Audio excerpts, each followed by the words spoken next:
For today's video nga mga kasiblings, napakainit ng panahon. Kahit sino siguro hindi tatagal sa init ng panahon.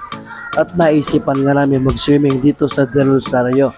Kung ikaw ay taga-Angeles, malapit ka lang dito. Malapit lang ito sa Balibago. Kaya sulit na ang pagpunta namin dito dahil mura lang ang entrance fee dito, 150, okay na. Libre na yung cottage. Mapapansin nyo nga, hindi man siya ganun kagandahan pero siguradong sulit na sulit yung pagpunta mo dito dahil buong pamilya ay pwede mong isama dito. At syempre naisipan na rin namin magluto ng aming mga kakainin para hindi na kami bibili ng aming mga bibilin dito. At mapapansin nyo nga, sobrang dami namin ng binaon para hindi na kami bibili ng ano pa man. Lahat dinala namin dito, niluto na sa bahay para pagdating dito, kakain na lang kami ng sabay-sabay. Sa panahon nga ngayon mga kasiblings, hindi pwedeng magastos ka, kailangan magatuto ka sa budget. Marunong kang magtipid, ika nga, wala naman masama kung magtitipid ka. Ang importante, dala mo na lahat para wala na kayong anong gagastusin pa. Mapapansin nyo nga rin yung ibang mga kasama namin, halos na daratingin pa lang, kamukha niya kumakain pa lang yung iba. Kasi nga may mga nauna na dito, hindi kami nagkasabay-sabay sa pagpunta dito. Kung ako nga ang tatanungin mga kasiblings, sulit-sulit na yung pagpunta dito.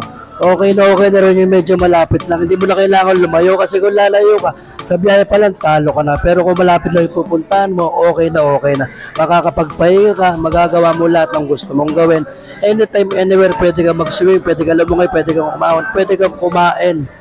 Kagaya nga ng sinabi ko mga kasiblings, kung ikaw ay maselan, hindi ka obra sa mga ganitong lugar. Dito kasi mga kasiblings, hindi ganun kalaki ang lugar pero mag-e-enjoy ka naman dahil tatlo ang swimming pool dito. 2 pambata at 1 pangmatanda na 10 feet ang taas hanggang pababa. Kaya sulit na sulit ang halagang 150 pesos mo. Libre na yung cottage. Kahit saan ka pa pumunta dyan mga kasiblings, wala kang makikita na ganitong lugar. Dito na yan sa Del Rosario, Angeles, malapit sa Balibago, Robinson.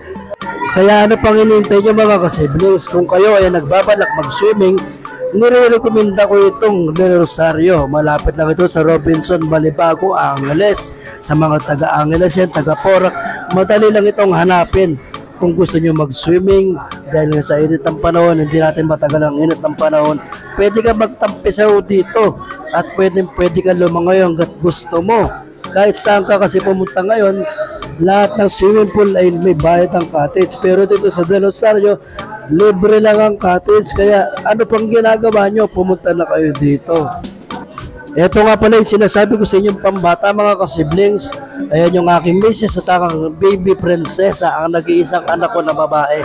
At doon sa kabila doon, yun yung pambata. Abot naman ng aming anak yun, pero syempre hindi namin siya pababayaan na mag-isa lang siya doon.